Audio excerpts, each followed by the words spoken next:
So, imagine this. You and your friends, all of them successful YouTubers, are suddenly dropped on a deserted island. There are no supplies, no survival experts to guide you, and your only way out is to pull off something that is, well, pretty much impossible. This is the incredible story of their attempt to do just that. Right from the jump, the challenge is laid bare. No tricks, no hidden rescue team waiting in the wings. Their one and only hope is to build a boat from scratch and then somehow sail it across the open ocean. I mean, the stakes are just unbelievably high from the very first minute. Okay, so let's really wrap our heads around the scale of this thing. We're not talking about a team of Bear Grylls types here. Nope. This was a group of entertainers, content creators, who were thrown into a scenario that would push even the most hardcore adventurers to their absolute breaking point. This comparison just spells it out, doesn't it? It highlights the insane disadvantage they were up against. On one side, you've got these YouTubers with zero sailing experience. On the other, a trained survivalist who actually knows how to navigate and live off the land. And here's the real kicker. Their goal wasn't just to survive on the island. It was to escape it. That's a whole different ballgame. So yeah, the whole plan hinged on this. They had to become engineers on the fly, building a boat that could actually sail using only what they could find. We're talking bamboo from a jungle filled with who knows what, and literal garbage that washed up on the beach. Then they had to bet their lives on that creation out on the totally unpredictable Pacific Ocean. It's just wild. Now, despite these overwhelming odds, they didn't just give up and call it a day. No way. They actually started to put a plan together. This next part is all about how they managed to turn a pile of junk and sticks into a genuine glimmer of hope. You look at this on paper and it seems kind of logical, right? Almost straightforward. Step 1, get stuff. Step 2, make it float. Build it, power it, test it. It gives you this sense of order in all the chaos. But, as they found out real quick, reality had some very, very different plans. And this is where things get gnarly. While they were trying to follow their neat little 5-step plan, they were battling venomous snakes, spiders, and just crippling 100-degree heat that was pushing them towards heat stroke. Their water was running out. Nolan got bit by bugs over 60 times. Every single step of their plan was a brutal, physical fight against the island itself. And then, this happened. After all that struggle, the heat, the bites, the exhaustion, they put their makeshift frame into the water and it worked. You can just feel the energy shift in this moment. For the very first time, escaping this island went from being some crazy, impossible fantasy to something they could actually, maybe, pull off. You'd think building the boat was the hardest part, right? Oh, you would be wrong. Not even close.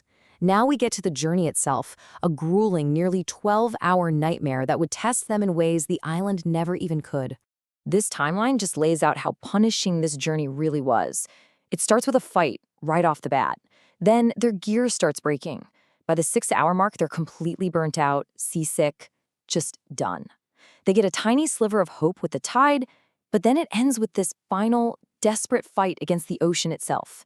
This wasn't a boat trip, it was an endurance test from hell. The physical cost was just immense.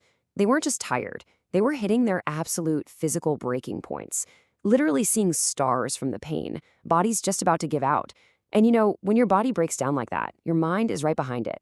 That real creeping doubt starts to settle in, that maybe, just maybe, they weren't gonna make it. But somehow, they pushed through the pain, and after hours and hours of this struggle, they saw it, their goal, the other island. It wasn't just a dot on the horizon anymore. It was right there. They could almost touch it. This is the climax of their entire journey. 1 mile. After everything they've been through, they are just 1 single mile away. You can practically taste it. The energy is surging. They're screaming. They're paddling with whatever they have left in the tank. The end is right there. And it gets even closer. Just over half a mile to go.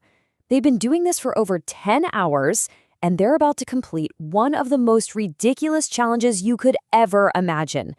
The excitement is off the charts. They're gonna make it. And then, you hear it. The first whisper of doubt. The current is changing. All of a sudden, the boat isn't moving straight anymore. That feeling of certain victory just starts to crack. The desperation starts to kick in. They know their window of opportunity is slamming shut. It's not just about paddling anymore. Now they have to fight the tide, a force of nature that is actively trying to push them away from their goal.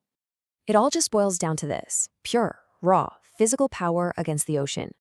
Every last ounce of energy they have is going into every single stroke. It's this frantic final attempt to overpower the current. And they get stuck. They are half a mile away, so close you could almost swim it, but they aren't moving forward an inch. The tide has turned, and it's just too strong. After all that effort, they are literally being pushed backward, away from the finish line. After 12 hours of nonstop work, building a boat out of literal trash, battling the elements, and getting close enough to see the shore, they failed. The mission was a failure. So, what happens then? What do you do when you give every single thing you have and you still come up short? Let's take a look at the aftermath and what you can possibly learn when victory gets snatched away from you at the very last second. And that's the brutal reality of it, the part that just guts you. Their failure wasn't because of some huge mistake. It came down to a matter of minutes. If they had been just 20 minutes faster, they would have beaten the tide.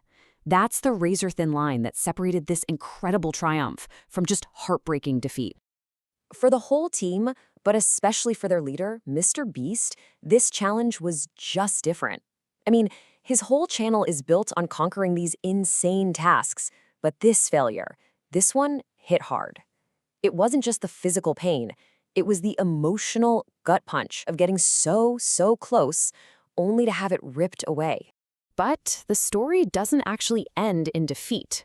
It ends with a promise, a declaration made right there, born out of the pure frustration of this loss. So the failure wasn't just an ending. It became the fuel for whatever comes next, a vow to never let this feeling happen again. And that kind of leaves us with this final thought. They set out to escape an island, and they failed. But in trying, they pushed themselves to their absolute limits, they worked together against impossible odds, and they learned something powerful from that loss. It really makes you wonder, is the point of a challenge like this actually winning? Or is it something else entirely?